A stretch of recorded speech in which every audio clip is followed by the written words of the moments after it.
Hi everyone, welcome back to my channel. If you're new here, my name is Lynn. If not, welcome back. For today's video, we're going to be talking about my experience growing out Hoya seeds for the first time. Well, technically the second time because the first time everything died. But yeah. So I have my chunky soil mix ready, I have pots ready, I have my water here, and I have my box of Hoya seedlings that are growing out of the box. Like it's to the top of the box. I cannot procrastinate any longer is my point. So we're going to be unpotting all of these seedlings today as I talk you through my experiences, what I've learned, and what I think might be helpful for you. So before I talk about my success, and I think this is a success, before I talk about this, I want to talk a little bit about the first time I tried growing out Hoya seedlings and how they all died within like a month or two. So the first time I got Hoya seeds was from Alive. I think they were Hoya Croniana mystery crosses, and I got them for free at a live in one of those giveaways. Brought them back. I asked a lot of questions during the live and I talked to a lot of different people and everyone had like different recommendations. So I potted up the seedlings in a cup of fluval and then I made like a little dome, so like a secondary cup went on top of that cup. And the seedlings actually grew, like sprouted really fast. Like they sprouted within like 7 days.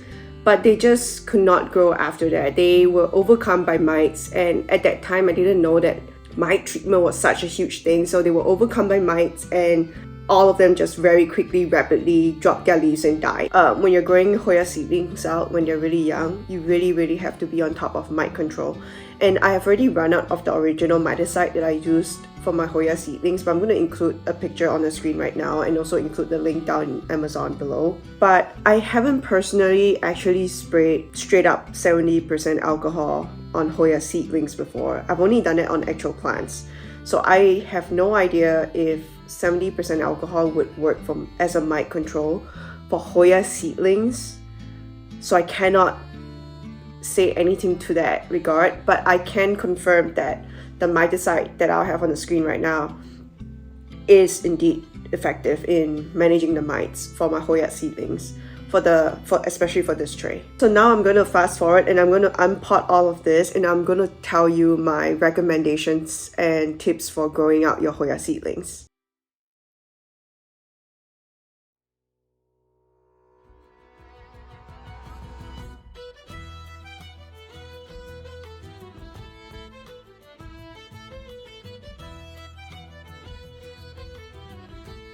Okay, great. So we have all of the seedlings out of the seedling tray and I have already ring staffed most of the fluval off of its roots.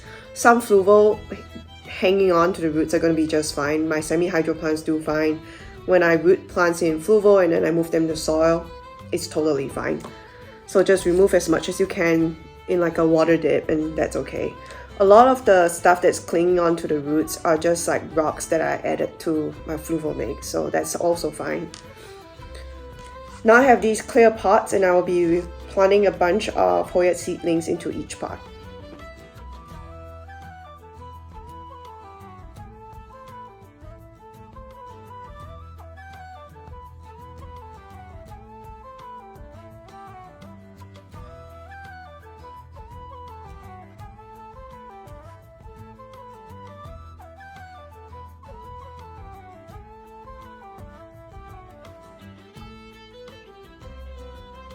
Alright, so now we have all of our Hoya seedlings here, potted, watered, everything's looking beautiful. Now we're going to talk about my tips for making this work for you. Word of caution though, I am not an expert Hoya seed germinator and grower. I don't have that much experience, but this is what I can tell you from my first experience that completely failed and this one that I think is rather successful. I will say 80% of the seedlings germinated and grew up to become full plants that we've potted up today. And from what I hear from other people when I'm asking about like tips and tricks for growing out seedlings, I think 80% is pretty good. Obviously you'll want like 90 to 100%, but I think 80% is pretty solid. Some things that I feel really attributed to the success of this project is having this modular seedling propagation box equipment. So I got this off of Palm Street from this seller called Tali, but I think you can also find the same thing on Amazon, and I'll try to find one on Amazon. It's not going to be the exact same thing that I bought because that's from the Palm Street seller, but it's going to be very, very similar. So my setup came with, I think, 6 boxes, and they're all modular, they're all stackable. All of them come with an LED light up here, and this LED light isn't like super strong. My boxes are still under like grow lights from my shelf, so it's kind of like getting some LED light from this, but also from my main grow light, and that's what really helped. The other thing I like about these boxes is the fact that once you're done, you can collapse everything and store it very compactly, as you can see. Not just that, I mean, at the top here, in addition to the fact that it has lights, it also has ventilation holes. And you can tweak these ventilation holes and make them as big or as small as you want. For me, throughout my experiment, I kept the ventilation holes at the maximum aperture, and I think that really helped with containing the humidity inside but not make it so wet that it's like dripping, because I don't think it should be like that wet. So I think that's what worked for me. So having a dome, a humidity dome, but like with ventilation holes, so it's not like completely ventilation free, I think that's what killed my original seedlings actually, in addition to the mites. So that's what I really enjoy. Have the right equipment, and that's going to help you a lot. The other thing I enjoy about this equipment is the fact that it came with this seedling starting trays. And just now, as I was unpotting all of the different seedlings, I can just like do this, I can just squeeze and they just come right off. So it's very easy and very user friendly. The bottom of these trays also have like little drain holes. So the way I did my propagation while using this equipment is that I filled the bottom of the trays with just loose rocks, so like bonsai rocks or like small little like clay pebbles. So the entire bottom of the tray, like a third of it, was just like rocks. And then the top, I completely filled with fluval, and I left the seedlings on top of the fluval to germinate. And then this is like the chamber where the tray sits in. So in this tray, I then added rapid start and a little bit of fertilizer, a very diluted amount of fertilizer, mostly rapid start. And I filled it up all the way, like about this high, throughout the entire germination process. The moment the plant started growing out roots and started developing like proper leaves and stuff, I cut down the watering all the way down to the bottom, because the roots were growing out of the bottom, as you could see from the previous footage, and they were taking up nutrients that way. Also, because the seedling tray is so close to the bottom anyway, it wicks up moisture from the bottom receiving reservoir, so that has worked out pretty well for me. So I think for you to germinate your seedlings, I don't think you need like a fancy box like that. You can probably just put them in a pot of fluval or a pot of soil and then just put them in a prop box. It would probably work just as well, but this is what really worked extremely well for me. So I think equipment's important. You really do need a prop box or like some kind of a seedling starting box so that you can keep the humidity high and make sure the seedlings are getting a good amount of like filtered light, not like super hot light. And I think that's going to help them germinate and grow faster. So equipment, dome, humidity. 2, the medium and the substrate. I've seen a lot of people online have recommended that I can just grow these seedlings in soil. I have not done that personally, but go try it out yourself. For me, I've grown them out in fluval, as I've just said, and that has been a very successful experiment. And I've just transferred all of my fluval rooted seedlings into a chunky soil mix, as you can see. So we're gonna see if these seedlings survive. I think they will, because they have such strong extensive roots, and then we can probably go from there. But I think they will.